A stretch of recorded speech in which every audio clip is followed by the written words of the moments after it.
I mean, Gladiator 2 is undeniably epic. But is there a very small detail that's going unnoticed that you're exceptionally proud of in terms of the production design?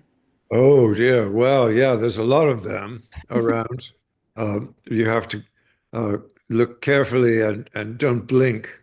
Uh, when you see a lot of the motifs of the architecture in terms of the capitals, the moldings, the animal motifs that you know proliferate almost every set, and all the vehicles, the chariots, the imperial carriages.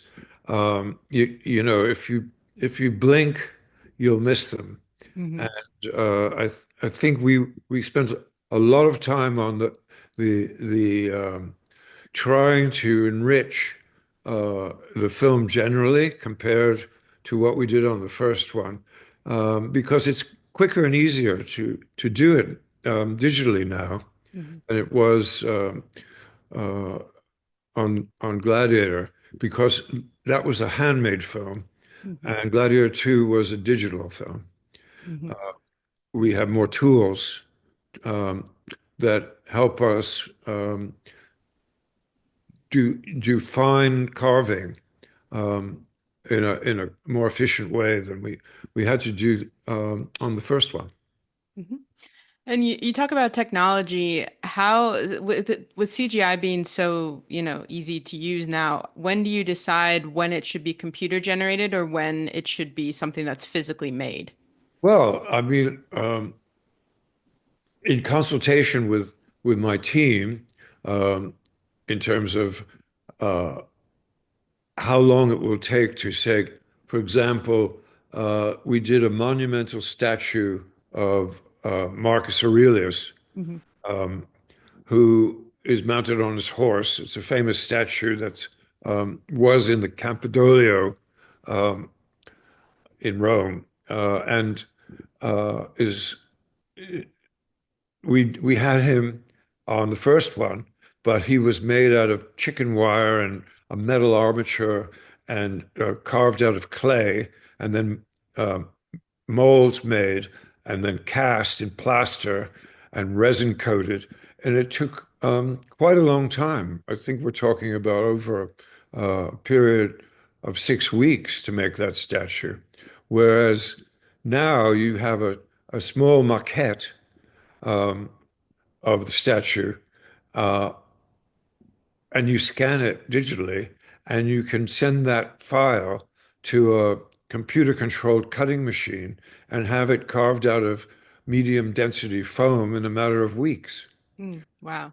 That's the difference. So, handmade versus an analog versus computer uh, designed and fabricated.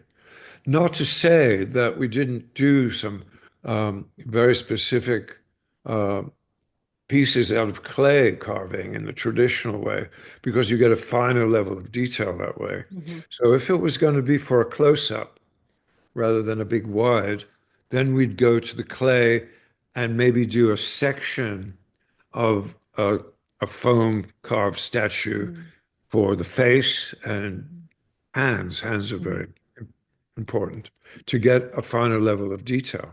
But Hmm. it all the tools come to bear. We have them, you know, in our toolbox. Hmm. And then where do you draw the line between being 100% historically accurate and then also wanting to make something that is, visually striking and maybe speaks to a more modern eye? Well, I mean, we try to be as authentic as possible to the historical reality, but a lot of that detail has disappeared in the mists of time. And when you get to that place, you just invent with using, your instincts for what you think from all the research and the um, site visits to the ruins of ancient Rome in Italy and North Africa.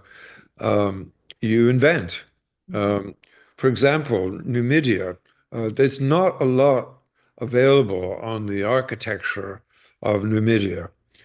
We found a few sculptures and some remnants of um, metalwork, um, and some portrait busts of um, their leader Jugartha, who actually um, we copied and built into the sets.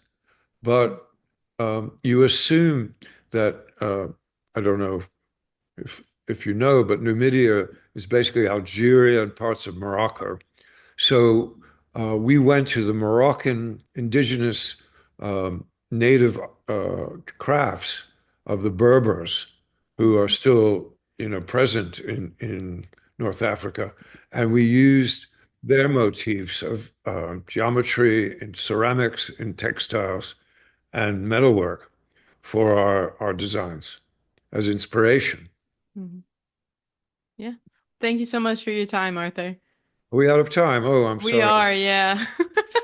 Thank you so much. It was great Time talking with goes you. quickly when you're having fun. Yeah.